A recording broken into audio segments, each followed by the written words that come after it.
Good morning viewers, welcome to Dhanush channel. So today this is the continuation of budget 2026 that Finance Minister Srimati Nirmala Sitharaman has announced on 1st of February 2025. Today it is 14th of February. So we'll be continuing with that series of budget. So this is the last part of that budget where we are discussing about the spirit of the reforms that Government of India has brought in this budget.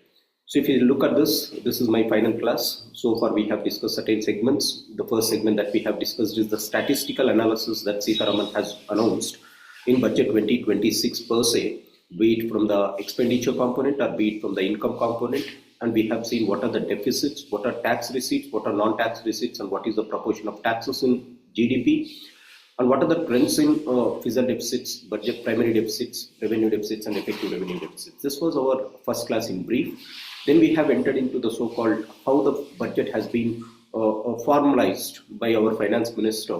So it was seen like a bus going from its source to the destination, where we have certain segments in this that is called engines of growth. The first engine that Sitharaman has chosen, by the way, is the engine of agriculture. The second one is the engine of reforms in MSMEs. The third one is she has focused on investment models, be it investments on the public, be it investment in the economy, or investments in the innovations. These are the three things that she has done. The fourth thing that Sitharaman has focused is on the so-called exports promotion in the country. These are the things that we have discussed. 4 videos plus 1, 5 videos were made totally. And next today is the last one, that is the 6th video of this budget series, where we are going to discuss what is the fuel for this vehicle to move from its source to the destination that is called Viksit Bharat by 2047. Right, the spirit that is required for this bus is reforms. So in this budget, Nirmala Sitharaman has announced that she is continuing whatever the reforms that the government has started much before this budget itself. That is, even if you look at 2016 and 17, during the Honorable Prime Finance Ministership of Sri Arun Jaitley itself, there has been many reforms that was initiated by this government.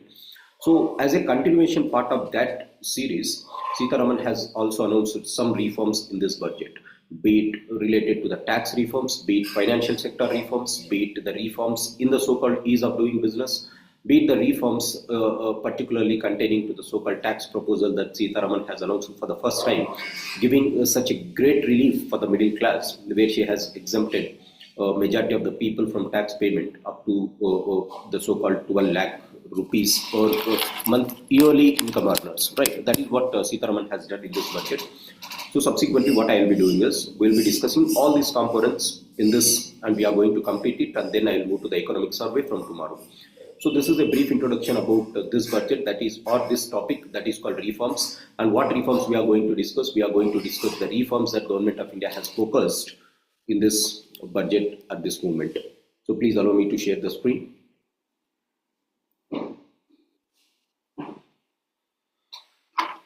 Right, gentlemen, ladies and gentlemen, look at the reforms. Reforms is considered as a fuel for this budget. And the reforms that the Government of India has taken up in this budget is, as usual, the tax reforms. In this paragraph number 94, Sitharaman has announced what are the tax reforms that Government of India has initiated in the last 1 year during the times of the so-called 1 year.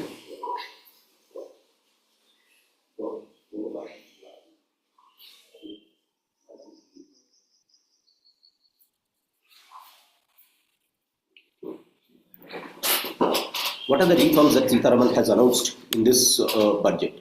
The first one is tax reforms. In the last 10 years, what are the tax reforms that Prime Minister Modi and his cabinet has taken is, there have been faceless assessment. This is very important for our mains. So faceless assessment has been started. Taxpayers charter, in the last budget she has announced it. We are awaiting for this charter. Maybe this year we might expect that the Government of India is going to announce this charter. Faster returns compliance. Almost 99% tax returns are being on self-assessment.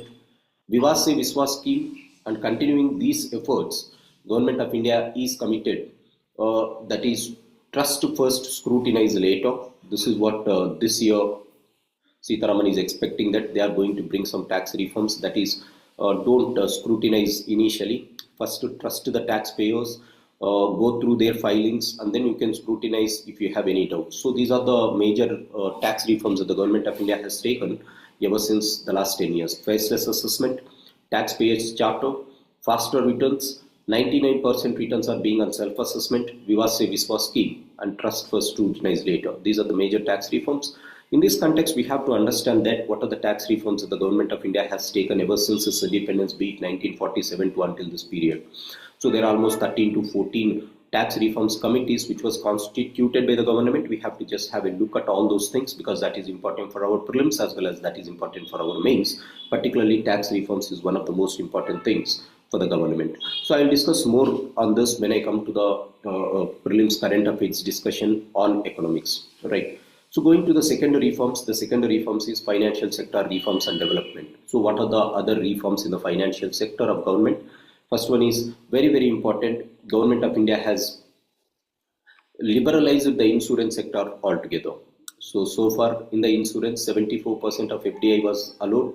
Now this was increased to 100%. So if a foreign investor is going to enter into the insurance business, he can get 100% insurance or 100% FDIs into insurance sector. So this is one of the most great announcement in this budget as far as foreign direct investments in insurance business is considered, and this is going to propel the insurance, given the insurance penetration and the insurance density of the country is going at a very higher pace in the last 10 years. Maybe this is going to act as a further boost for the insurance sector. Second one is, as we have discussed in our first class or second class itself, Indian Post Payment Banks. The services of the Indian Post Payment Banks are going to be further expanded in a rural area, so that they wanted to make the rural area people to be a part and parcel of the financial inclusion in the country, which is one of the most important aspects of inclusive growth, according to Dr. K.C. Chakravarti, who was a former RBI governor, deputy governor. Credit enhancement facility for by now NABFID. Now what is this NABFID? National Bank for Financing Infrastructure Development. This is a developmental bank in India which was announced in the year 2023. What is a developmental bank? Developmental bank is that institution which will be particularly focusing on the development of a particular sector. Here, this institution called NABFID is looking at the infrastructure sector. As a result, this is focusing on National Bank for Financing Infrastructure Development. This was announced. Now through this institution called NABFID, government want to set up partial credit enhancement facility for corporate bonds for infrastructure. If someone is giving infrastructural loans, for that you can get credit from this NABFID also. So this is to boost infrastructure segment. So one is for Indian Post Payment Banks for financial inclusion in the rural areas, insurance sector, and then we have NABFID. Next one is Grameen Credit Score. This is to ensure that public sector banks are going to help in Grameen Credit Score. For example, if you are using some credit cards, by the way, what will be there? We'll be having some CIBIL score. So similarly, for all the Grameen people who are taking the so-called credit, particularly the self-help groups, which are very prominent in the rural areas, they will be taking credit from the financial institutions depending upon their frequency of repayment, depending upon their sticking to the rules. Then they will be giving some credit score. The more the credit score is for the self-help group, the more will be the credit that will be disposed at a later stage. So this is to help the self-help groups, through which Grameen Credit Score has been announced in this budget. Subsequently, for the pension sector, we have seen for insurance sector 100% FDI is allowed. Then what about pension sector?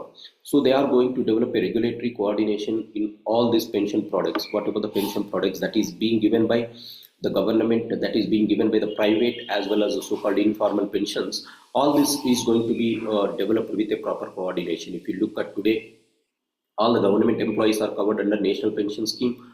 All the private sector employees are having something like Pension Fund Regulatory Development Authority of India, or EPFO, Employment Provident Fund Organization for the private people.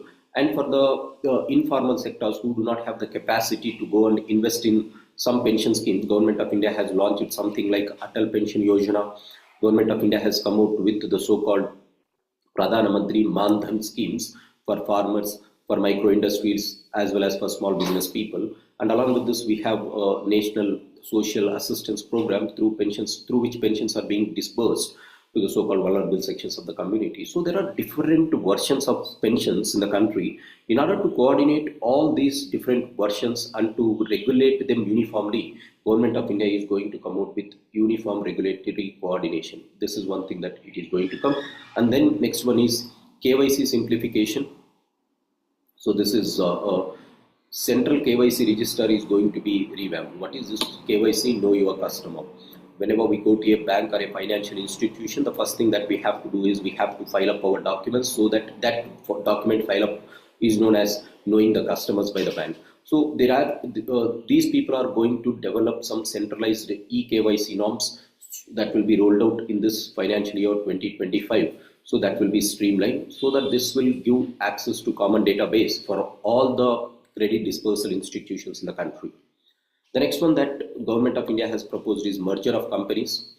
So those companies who are trying to merge, then definitely they can go on merger. Today the process is a bit complicated. So what they are going to do is they are going to speed up this process for merger. And what they are going to do is they wanted to develop fast track mergers for the companies so that they can leverage the potential by being together. Next one is when it comes to the international relations, bilateral investment treaties. In the year 2024 budget, Government of India has announced bilateral investment treaties with 2 countries. However, India has bilateral treaties with many countries so far. In order to streamline it and to develop India first, just like America first policy of President Trump, India is also coming out with first develop India policy. Through this, they wanted to ensure that majority of the countries will be coming, or majority of the nations will be coming inside India, and they will be investing inside India. This is a proposition that Government of India has done through bilateral investment treaties. So when a bilateral investment treaty, by the way, is the treaty that is signed between 2 nations that will be propelling the investments in these 2 countries. So these are financial sector reforms. The first one is tax reforms, the 5 tax reforms that Government of India has taken up, and then in this year, Government of India has announced that trust first and scrutinize later. When it comes to financial sector reforms, in the insurance sector, 100% FDI, and NAB FID is going to give partial credit. Post-payment banks will be revitalized in the country, and then Gramin credit score will be given for financial inclusion in the rural areas. Pension sector reforms is going to be coming up with the common regulatory framework, and then KYC details, a common digitalized and centralized eKYC details are going to come into the country, and they wanted to liberate the so-called merger of companies along with bilateral investment treaties. What are the third reforms that Government of India is focusing on? It is focusing on regulatory reforms. Particularly, there are many regulators in the country who are regulating different entities. For example, we have RBI, we have SEBI, we have IRDAI, we have PFRDA, we have EPFO organization, we have IFSC, International Financial Services Coordination Center, where that has an exclusive regulatory mechanism, and under Ministry of Corporate Affairs, you have different regulators for different companies. As a result, when these many regulators are present, the compliance of these regulatory mechanisms will be highly difficult due to the division of regulatory compliances. So in order to unify them and to leverage the potential and to simplify the process of doing business, Government of India is going for regulatory reforms where they wanted to ensure that ease of doing business is achieved in the country. Ease of doing business is achieved in the country. Through this, they wanted to propose a high-level committee for regulatory reforms. So in order to bring the reforms, a high-level committee will be formed to review all non-financial sector regulations, certifications, licenses, and permissions. So this committee will now coordinate all the regulators in the country which are non-financial in their nature. Right. Next, for the states to promote the so-called investments and how far the states are promoting investment options, Sitharaman has announced that from this year, we are going to have an investment friendliness index of states to promote the spirit of cooperative, competitive federalism. Government of India has announced this. So investment friendly index for the states is going to be launched, and that is going to be launched in the year 2025. That is this financial year. Immediately within next 1 month or 2 months, we are going to see this investment friendliness index of states. Next one is Financial Sector Development Council mechanism. So in order to track how the financial sector is developing, how that is becoming stable, they are going to set up and evaluate this FSDC mechanisms. What is this Financial Stability and Development Council? This is a council headed by the Finance Minister, where all the regulators, heads of the regulators will be present, particularly from RBI, there will be RBI governor. Chairperson of SEBI is present here. IRDA chairperson is present, along with this PFRDA chairperson will be present. All these persons will come, they will meet, and this meeting is called as FSDC Council. Now they wanted to evaluate how the financial regulation is being happening in the country, and they wanted to look at what is the macroeconomics framework of the statement and how we are going to enhance in the future. For that, FSDC mechanism was proposed. Next one is the last one, Jan Vishwas Bill. What is this Jan Vishwas Bill? All the legal provisions which were available in the country so far, they have been highly inconsistent, and they are British colonial era reflections. So what in the year 2023 Government of India did is they have introduced an act known as Jan Vishwas Act in the year 2023, where 180 legal provisions were decriminalized. So majority of the legal provisions relating to financial sectors were decriminalized, and the Government of India, with this achievement of 2023's Jan Vishwas Bill, they are coming out with Jan Vishwas Bill 2.0 to decriminalize more than 100 provisions in various laws. So again, this is a substantial reform as far as the so-called the compliance of reforms is considered.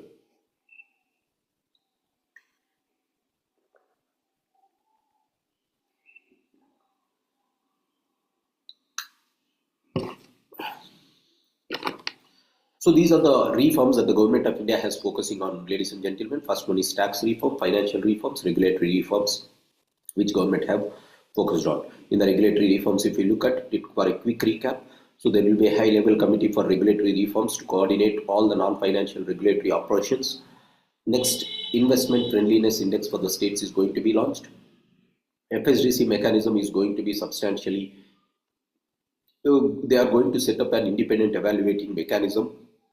Jan Vishwas Bill to decriminalize more than 100 provisions under various laws. This is what they had as far as reforms is considered. Then what about the fiscal policy measures? What is fiscal policy? The policy adapted by the government as far as economic considerations is considered. So after COVID-19, what Government of India is doing is Government of India has come out with the so-called consolidation. What is fiscal consolidation or fiscal stimulus? Fiscal consolidation or fiscal prudence. It means spending the money very carefully, cautiously, so that the deficits will not go beyond a particular point. So Government of India is continuing its fiscal consolidation process even in this year budget if you look at it. So the fiscal deficits every year has been decreased, and Government of India has proposed the roadmap for the next 6 years have been detailed in FRBM statement. When I come to that statement, we'll look at it. Revised estimates for 2024-25. So as already we have said, this is for the last financial year. What are the revised estimates? The revised estimates of fiscal deficit is 4.8% of GDP. Just remember this, that is more than enough. However, the exact figure is going to be announced once we complete this financial year. So revised estimates means in the last year budget, they have estimated something about the fiscal deficit. Now they wanted to revise it because the year has been passed substantially. We have crossed 9 months in this financial year.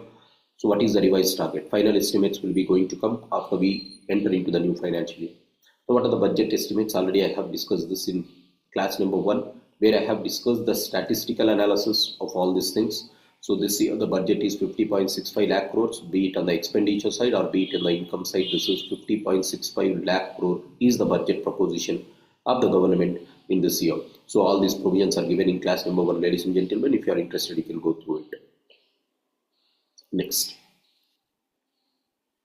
This year, the fiscal deficit is going to be estimated at 4.4% of GDP. By the way, I have also discussed this. So moving to the part B. Part B is about the tax proposals. So there has been, subsequently there will be many tax proposals. So only great tax proposal this year. There are many tax proposals every year. That is not important for UPSC. But if you are preparing for chartered accountancy or company secretary, the company secretary's jobs, then that is important. But this year, as far as tax proposals is considered, we have to look at what are the direct tax propositions that Government of India has brought.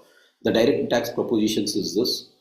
This is the tax rate in the country that is going to be implemented from the coming financial year. And this is what tax structure is.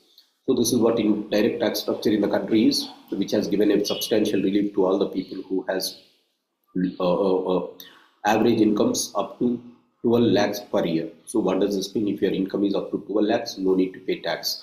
So this is what they have discussed, and they have discussed about many things in indirect taxes, how they have varied the tax structures, on what sectors they have focused, and the drugs they have focused on medicines, critical minerals, textiles, electronic goods, lithium-ion batteries. No need to remember details. Just look at on what things they are reducing the taxes. If you look at on what things Government of India is reducing the taxes, we will understand how Government of India, or we'll understand the priority areas of the government. Obviously, something like lithium-ion batteries is going to boost the electronic battery equipments. Second one is electronic goods. The third one is something like they are focusing on textiles, critical minerals. All these are very, very important to boost economy to reach its Viksit Bharat program. Then they are focusing on shipping industry. Already we have seen that shipping sector has to be revitalized. Telecommunications, and to promote exports, handicraft goods, leather sector, they have given some tax exemptions. Marine products, they have given tax exemptions. And then on railway goods, they have given this. Next, trade facilitation, they are going for voluntary compliance, extended time for end use. All these are not necessary. And as far as direct taxes are considered, I said that taxes or some things that people will be expecting, or taxes is something that tax reduction is something that common man will be expecting, because there is a famous saying known as Tirukurul. In the Tirukurul has famously said this: just as living beings expect rains, citizens expect good governance. And one of the major reasons for good governance is the tax reforms that people will be expecting. As a result, whatever impacts the tax reforms, be it the direct taxes or indirect taxes, Government of India is focusing on the tax proposals. So there have been many propositions. That is not important. As I said, just look at the tax structure. So this is what the budget speech is as far as Nirmala Sitharaman's considerations is considered. Right? She has given some tax propositions for many things. That is not all important. Just focus on what I have said. This is the tax structure. So these are the tax propositions. These are the reforms that Government of India has focused on this. So for a quick summary, this is the reforms thing that I wanted to discuss. Now, if you look at budget, the spirit of the budget, as I have discussed, is the so-called reforms. And what are the reforms that Government of India? So reform, all these things, that is what government has focused. So this is the fuel to spirit to this. The fuel is reforms, and Government of India is going for these reforms. So what are the reforms, guys? For a quick recap, first one is company mergers. I have said they are going to make ease of doing business very simple. Central eKYC registry for all the people. National ban for financing infrastructure development in the country. Partial credit facility will be given. And for all the rural people, what they are doing is they are ensuring Gramin credit score is going to be available for all the rural people in the country. That is what Nirmala Sitharaman has announced in this budget. So these are the major reforms. Then we go into tax reforms.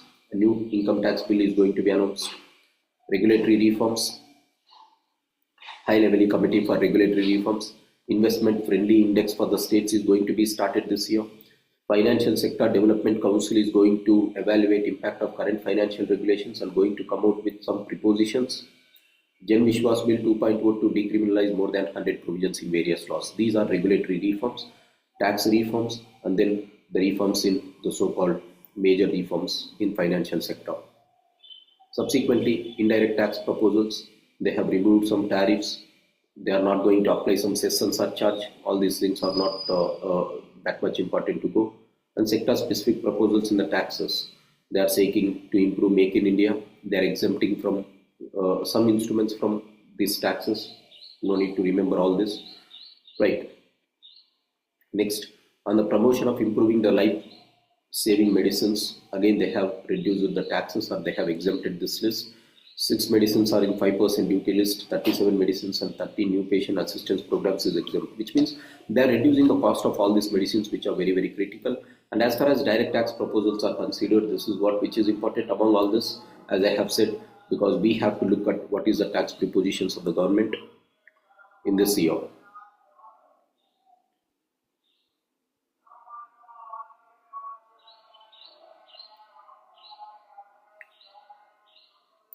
That is what we have, guys. This is what the tax reforms are. So in the reforms, just remember what are the tax reforms, what are the regulatory reforms, what are the financial sector reforms. After that, there will be every year tax proposals. Tax proposals are not that much important except this thing that I have said, right? So thank you for joining. This is about our budget. From tomorrow, I will be coming out with economic survey, one chapter after one chapter. There are 30 chapters in the economic survey. And what I will be doing is, we will start with the preface itself so that majority of the people will understand what exactly is this economic survey and how that economic survey is going to get varied over a period of time. That will be the component that I will be starting in the upcoming days. So this is for the day, and this is what budget is. So in order to end this, what I wanted to comment is, don't make a budget a very complicated document. This is as simple as it. Just look at the statistics, just look at the prepositions, the 4 engines and the reforms. This is what the budget is, and UPSC will not go beyond this. Whatever it is there for mains, that will be there in the economic survey. Tomorrow I am going to start one by one chapter of economic survey. As I said, this is my starting point for current affairs 2025. Those who are writing prelims 2025, you can track my videos for the current affairs updates, where I am going to make current affairs for all the videos starting from the subject of economics. Right guys, thanks for joining. Have a great day. Wish you all the best.